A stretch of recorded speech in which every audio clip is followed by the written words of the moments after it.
Welcome back. My name is Clem from Ask Clem Today, and today we're going to show you how to make a concrete bench to look like wood, part 2. In this video, we're going to show you how to put the metal lath and bend it and wire it up and put rebar in it so we can have it ready when we do our concrete. Hope you enjoy it.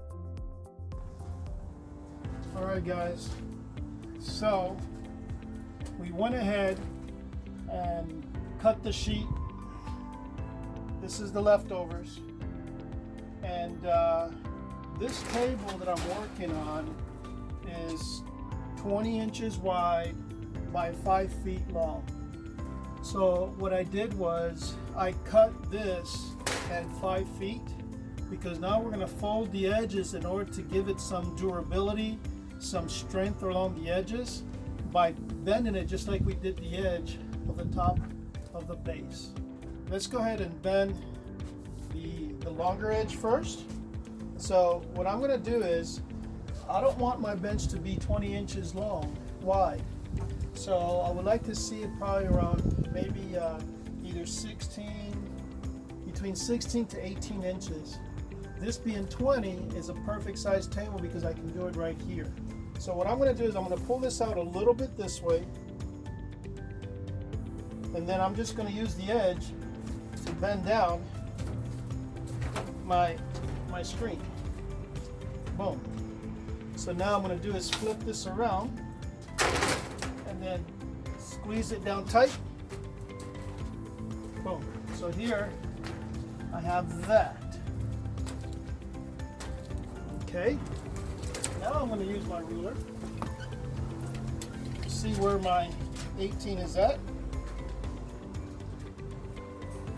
17, so if I do 16, so I'm going to go ahead and bend it at 16.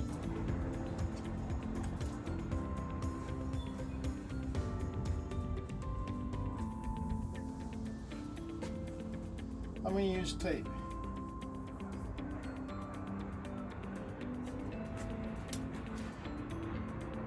That's basically telling me where I need to bend it. I'm going to put another one at the other end.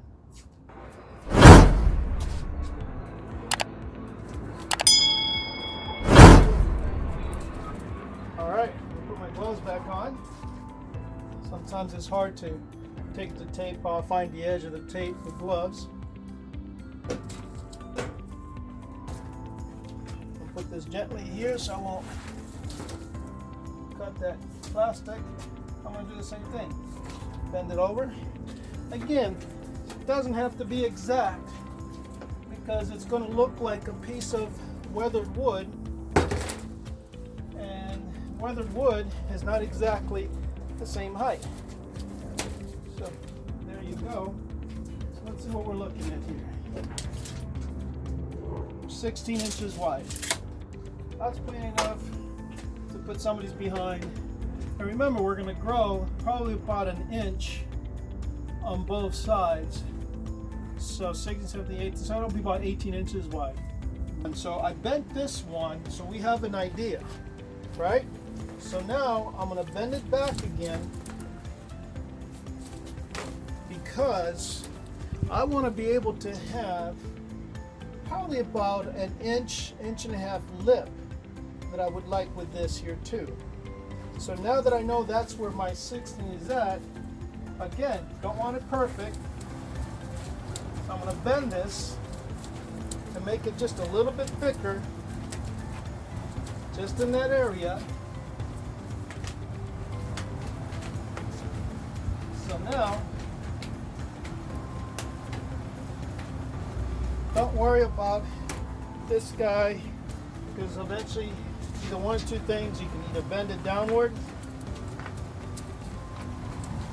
Probably that would be the best thing, just bend it downward, because we are going to use the wire ties, rebar, to give it more strength, sticking up.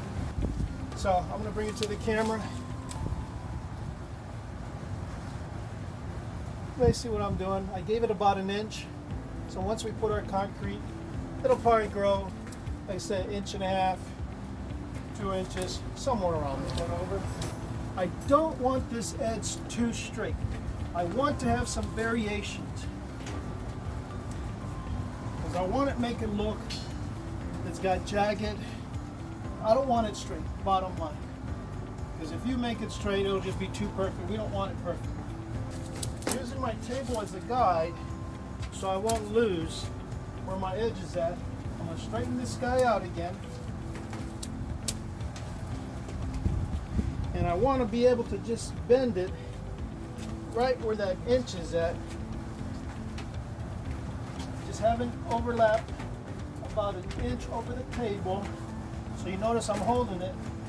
Now I know that's where I have to come up with this. So I did have a pair of duck, they call them duck pliers. Boom. So now I'm trying to squeeze it. I'm squeezing it. So when I put the concrete in there, it can grab nice and tight. And it's not straight. There you go. So now I got both sides. Now we need the ends. So I said this is 5 feet. I really don't want this to be 5 feet long. I may have to do a little cutting so I can just bend this a little bit. So that's 5 feet long. We can make this 4.5 feet. Really, it's whatever you guys like. Because once you put the rebar in, you put your concrete in there, it can hold pretty good, because you're not going to put once you put your legs underneath of it, it's not going to be at the very edge. You can set it here, and you got this spans. It'll hold more than plenty. I had to bring out the duck pliers. This is what the kind of the duck pliers. It looks like a duck beak. So here we go. So I'm going to push this hard, kind of bend it up a little bit. The duck makes it easier, or a pair of pliers. My fingers, they're not as young as they used to be.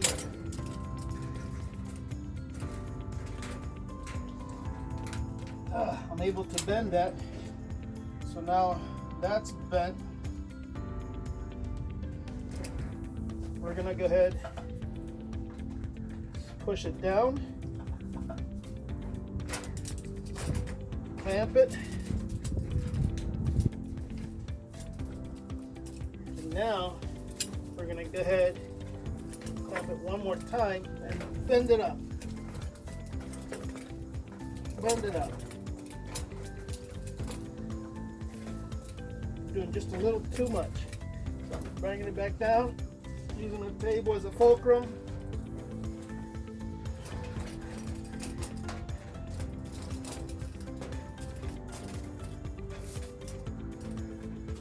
There you go. Boom. Don't worry about this edge, we can fix that. So now we're going to go ahead, I'm going to push that corner in, and then use the duck pliers. Push it in, and then just gotta hammer it down a little bit. And then here's this corner. Push that corner in.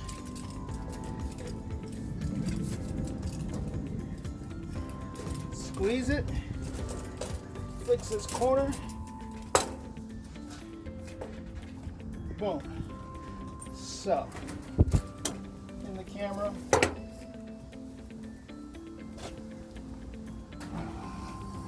see how it's sticking out? And I just noticed I forgot to take that tape off. So I'm just going to bang that corner in, inside. Boom. So now it doesn't stick out anymore. So that's how we make the fob. So again, that's 5 feet. Looks like we took almost about 6 inches off. So this is about 4.5 feet long by 16 inches. Remember, it'll grow a little bit. So this is nice. So the next step we're going to do is the rebar. These tables are going to be for my neighbors, these benches. So I had him go get the materials, and I told him I would do it for him. But the rebar that he got me was just slightly a little bit too thick compared to this guy. See the difference? This is good enough. This one is good, but it's going to make it so much heavy. But since he bought it, I'm not having him to go the other way. So I went ahead and cut this where it's about an inch, half-inch spacing on either side. So I'm going to insert this, make sure I have enough spacing. Then I'm going to take these guys, put one towards the middle here, towards the end, and then kind of divide it up just to kind of secure it. So what we're going to do is we're going to get some wire and then tie these guys together, and that's where this tool comes in handy. And this tool, you can find this at Home Depot. So instead of cutting my own wires, this is already done. So it makes the job, again, go a little faster. Again, you can find this at Lowe's, Home Depot. They already have this already that you can purchase. Slide some of these out. We'll show you how it's done here. So, what we're going to do is, and just kind of squeeze the ends a little bit in order to have it go through the wire here. So here you go. I'm going to do this. I'm going to fold it like in a V shape like I did before. Alright guys, I went ahead and tie wrapped them all. It was a little challenging because of those little ends you have to squeeze on these guys. But if you have safety wire without that, you can do it. It'll be so much easier. But since I had these, I wanted to use these. So this is what it looks like.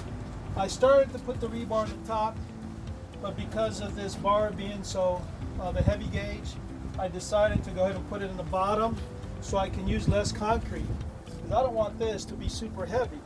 So I just want enough concrete to cover the rebar, and on the edge I can make it a little bit thick there on the edges, and then these just as high as that for it. So now if you can see, now this is all just one strong piece that we're going to put concrete, and we're going to put the concrete right here, as you'll see later on. So the plastic is going to act as to prevent it from sticking.